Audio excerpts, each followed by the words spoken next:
Good morning student. आज मैं आपको पढ़ाने जा रही हूँ क्लास 3 में सब्जेक्ट हिंदी।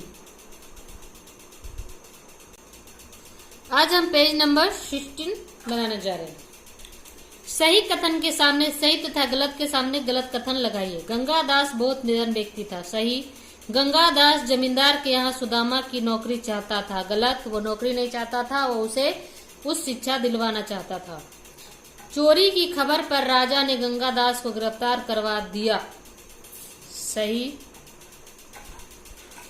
सत्य का कोई मूल्य और पुरस्कार नहीं होता। सही, सुदामा की सच्चाई और पितृभक्ति से राजा बहुत प्रसन्न हुआ। ये भी सही है। नेक्स्ट, रेखा खींचकर परस्पर संबंध वाक्यांशों का सुमेल कीजिए। गंगादास सुदामा को, इसका सही जवाब है उच्च शिक्षा दिलवाना चाहता था। दूसरा, सुदामा को ऊंची शिक्षा दिलवाने में बहुत पैसे खर्च होने थे।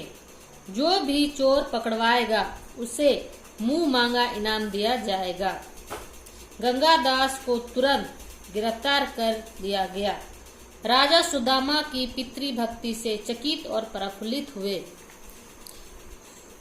नेक्स्ट है, गंगादास कौन था?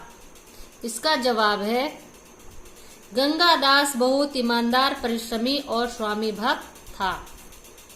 गंगादास की क्या इच्छा थी?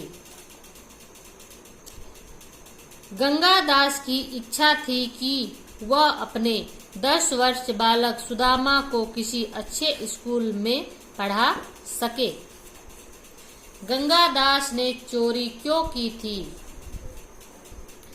सुदामा को उच्च शिक्षा दिलवाने के लिए पैसों की आवश्यकता थी, इसलिए गंगादास ने चोरी की। राजा ने गंगादास के हाथ काटने का दंड क्यों सुनाया? राजा ने गंगादास के हाथ काटने का दंड सुनाया क्योंकि गंगादास ने जमींदार की पत्नी के गहने चोरी किया था। गहने चुराया था।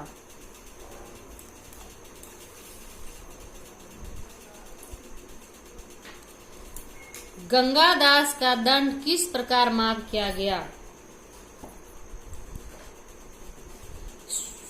सुदामा की पितृभक्ति को देखकर गंगादास का दंड माफ कर दिया गया क्योंकि गंगादास ने चोरी अपने बेटे को उच्च शिक्षा दिलवाने के लिए किया था। राजा ने सुदामा को क्या पुरस्कार दिया? राजा ने सुदामा को पुरस्कार स्वरूप उसकी शिक्षा का प्रबंध राज्य की तरफ से किया गया। अब से गंगादास जमींदार की नहीं बल्कि राज दरबार का कर्मचारी होगा और उसका वेतन भी बढ़ाया गया।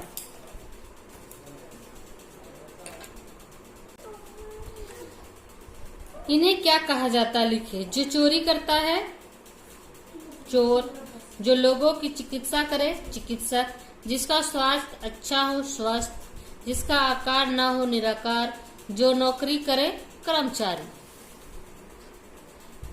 परस्पर विलोम शब्दों को रेखा खींचकर मिलाइए। ईमानदार, ईमानदार का होगा बेईमान। गरीब, अमीर। सद्गुण, अवगुण। अच्छाई, बुराई। राजा, रंग। स्वीकार, अस्वीकार। चलिए आगे बढ़ते हैं।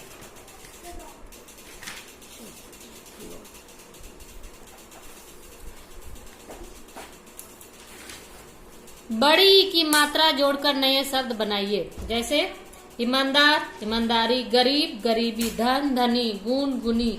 चोर, चोरी। गुलाम, गुलामी। जमींदार, जमींदारी। सच्चा, सच्ची। झूठ, झूठी। स्वदेश, स्वदेशी। एक हम आपको बना के दिखाते हैं। इनका लिंग निर्णय कीजिए। यानी कौन स्त्रीलिंग है और कौन पुल्लिंग, ये आपको लिखना है। जैसे राजा पुल्लिंग, रानी स्त्रीलिंग, पृथ्वी जमींदार, ये सब का आप लिंग निर्णय कर लीजिएगा कि इसमें से कौन स्त्रीलिंग है और कौन पुल्लिंग है। स्त्रीलिंग वो होते हैं जिनसे स्त्री जाति का बोध होता है, और पुल्लिंग जिससे पुरुष जाति का बोध होता है। तो इसमें आपको ये चुनकर लिखना है कि इसमें से कौन किससे स्त्री जाति है और कौन पुरुष है। तो उसके अनुसार आप स्त्रीलिंग और पुल्लिंग कर लीजिएगा। तो हम ये पूरा क्वेश्चन आंसर आपको समझा दिए हैं, इसे आप अपनी कॉपी में लिख लीजिएगा। ये आपका होमवर्क है।